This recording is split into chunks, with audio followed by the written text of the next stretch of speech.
Fallout from the Capitol riot from last week continues, with law enforcement making arrests all over the country and some calling for prominent lawmakers to resign over actions leading up to the riot and even during it. But we start with the ceremony held for the fallen Capitol police officer, Brian Sicknick. Sicknick is the Capitol police officer that died from injuries he got from those Trump supporters that stormed the Capitol.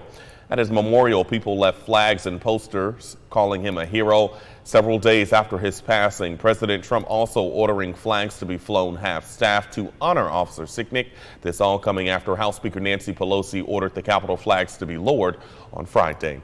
And another police officer is getting some much-deserved attention for his actions during the riots. This is Officer Eugene Goodman. And as you can see, he's being chased by rioters who made their way into the Capitol building. See those chairs in the back there, in between those? That's the Senate chamber where lawmakers were still trying to escape from. Goodman, of course, knows that and makes the conscious decision not to hold the line there, but make himself the distraction and lure the rioters away, making sure everyone in the chamber has the time to escape. Goodman's heroic moves have so many calling for him to be rewarded the Medal of Valor.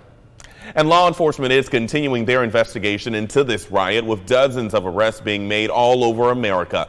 One of the top questions investigators are asking, though, was there a plan to capture and hold hostage members of Congress? Jessica Snyder looks at the latest in the investigation and tells us what officials are doing to keep lawmakers safe as fears of more violence continue. There is a lot of concern as we move into a new week and closer to the inauguration in the wake of last week's attack on the U.S. Capitol. The Capitol now surrounded by a 7-foot non-scalable fence and hundreds of National Guard members. They will be sent in for the inauguration next Wednesday. That includes 1,000 members from New York, 6,200 from across the country.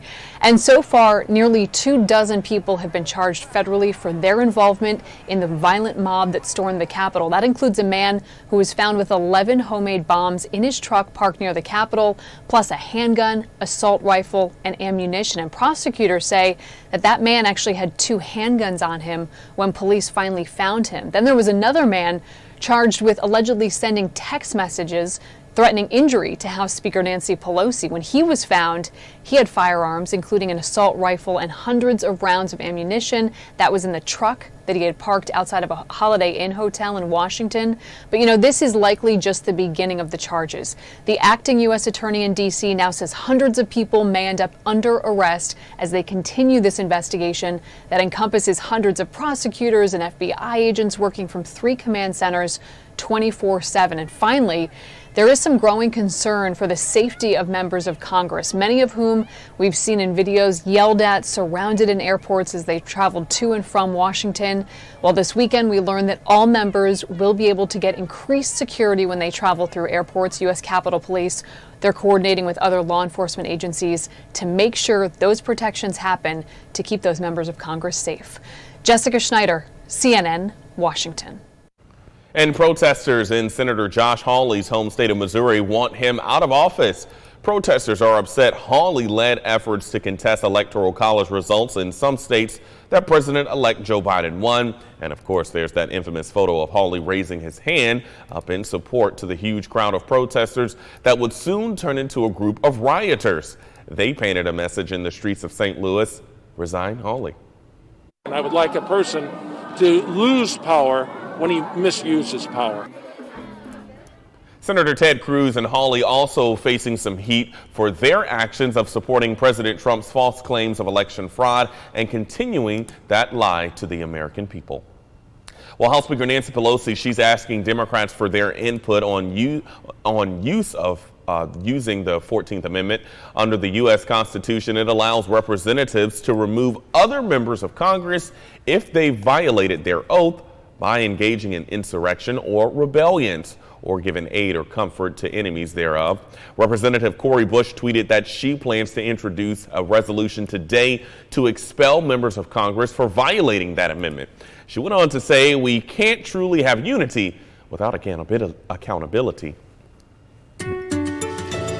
All right, let's take a live look here at Capitol Hill there at the nation's capital, Washington, D.C., where they currently have mostly cloudy skies right at freezing mark, 32 degrees, and they're expecting clouds to be on the increase there and high today going up to the mid-40s. No mention of rain or any snow in that area today, just mostly cloudy. All right, let's look at our radar right here in the mid-state, where currently we do have a little bit of shower activity. It's already moved through the Macon-Warner Robins area, very light and maybe just sprinkles out there. However, we turn your attention over to the line here, the state line between Alabama and Georgia, where you see a larger band of rain that will be moving in later today. And again, that'll be here with us later this morning, but especially into the afternoon. So rain's coming back today, and it's going to hold those temperatures down again. We're talking high temperatures only in the mid-40s today. Looking at downtown Macon from the Wilson Bryant Heating and Air Skycast Network, clouds are on the increase here.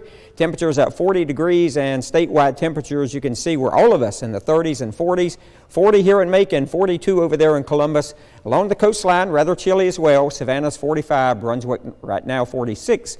Now, as you head out for work this morning, cloudy skies, but I think most of us will be dry. But you head home this afternoon, that's a different story.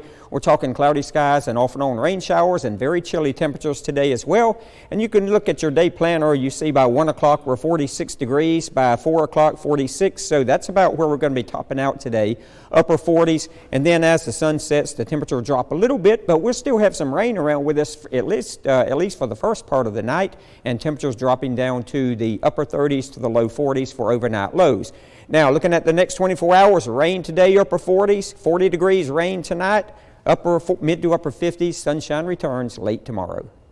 And back here at home, we're learning more about how the new mayor of Macon-Bibb plans to address blight in the county.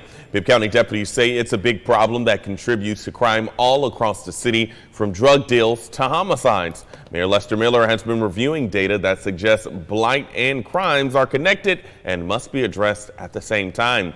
He says blight is a work in progress, but a lot more needs to be done.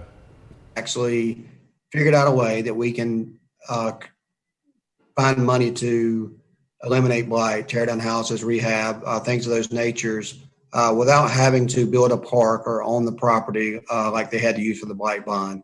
So once Now, Mayor Miller says the city needs has at least 2,000 blighted properties, and 600 of them have already been approved for demolition, but were just sitting in a file. Now, a rare illness is surfacing in kids who've previously had COVID-19. Just ahead, we got the symptoms you should look out for and the group of children who are most at risk.